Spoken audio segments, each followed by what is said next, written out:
Is Sophie gay? Well, how wonderful. Wonderful that you brought her up so well. She knows her own mind and what she wants from life. And bright enough to get her head round it. Not so easy for the likes of you and me, though, eh? And isn't it great that this is 2010 and she hasn't got to hide anything? Like she would have when I was younger and when you were younger. She's my baby. And that hasn't changed. Gay is bad enough. Lesbian, I struggle with, but dyke. Why are there so many words for it? Words that sound so hateful. I mean, why can't she just be normal? She is normal, Sally. She's a pretty girl. She's got lovely hair, long hair.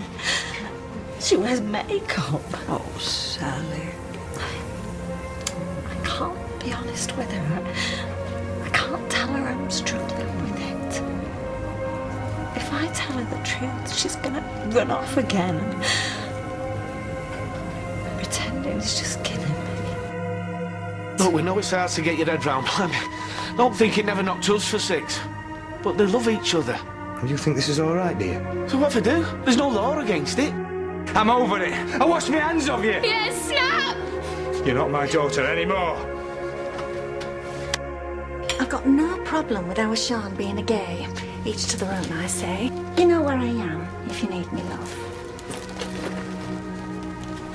You can stay here as long as you want, obviously. I miss so much, you know, we're going to be well behind. Well, that's the least of our worries. Then we're going to tell everyone. No, the truth. We've got nothing to hide. They have missed rather a lot of school. Well, as I said, they've had personal problems. Would you care? They've missed so much schooling, there's no hope of them catching up. Oh, and doesn't that just suit you fine? Mrs. Webster, I assure you... You can assure me all you like. I can see exactly what you really think. Look, the fact of the matter is it would be impossible for them to catch up now. Shame on you. You don't want them here because of the way they are. I mean, it's not like they've been on some mad bender drinking and taking drugs. They're a couple of decent, honest, hard-working girls who just happened to have fallen in love with each other. Do you know what? They don't deserve this. We're not all the same. People are as they are. They shouldn't have to apologise for it. And if you took your head out your backside for 1 minute, you might realise that. It's a very tough world out there. Being any kind of different is dangerous. I know. If I could wave a magic wand right now and make you normal, I'm telling you, I would do it. But I can't, so I'm just gonna have to wait for the shock to wear off, and in time I'll get used to a different sort of normal. October, though, it's just such a funny month to be going away. Madrid? It's perfect.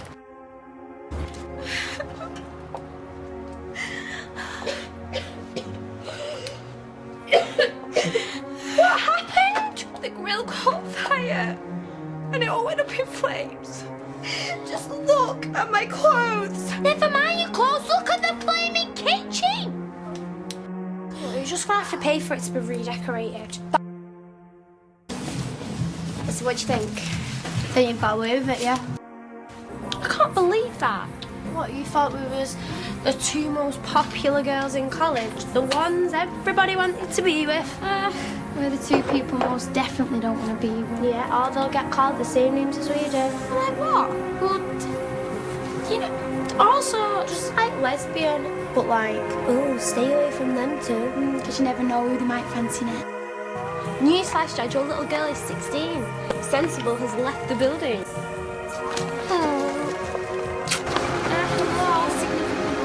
Hello, Diesel Jeans. Hello, necklace. Hello is better to give than to receive. Yeah, we'll hold you to that one. Well, you seem comfortable with each other. I mean, in public life. I know, adorable, isn't it?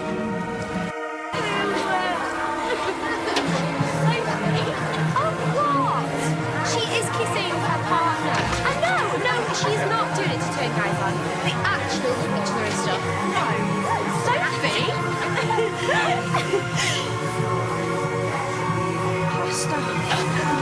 to Sophie.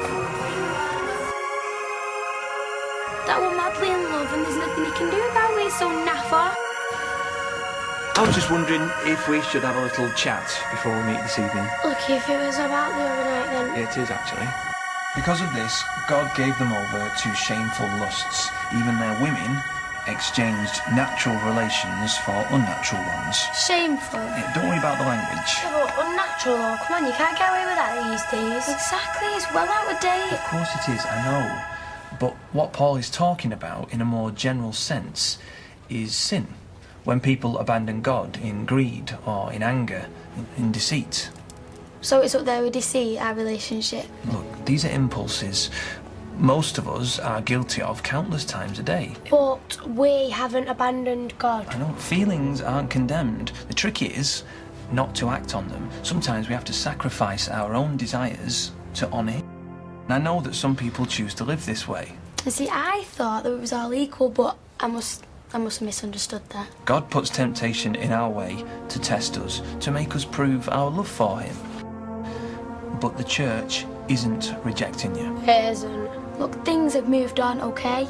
God got it wrong and he'd be the first one to admit it. Look, if she goes, I go. No one is going anywhere. Because we've got nothing to hide. Clearly. Got a feeling we're freaking him out. Please, I'm not seeking a confrontation here. No, but you'd rather we weren't lesbians, right? Whatever you think you are. Come again? Whatever we think we are? I didn't mean that. Well, I'll tell you something we ain't, okay? We're not an abomination. We're not some narrow-minded, homophobic bigot. That's enough. This is a church, not some soapbox for your politically correct shout-outs. What happened to everyone having their voice? Our voices are given to us so that we may worship God, not ourselves. You want us to all be the same? Well, I'm sorry, but we can't live by your rule. And you know what? You know what's sad about all this? You talk about God speaking to you.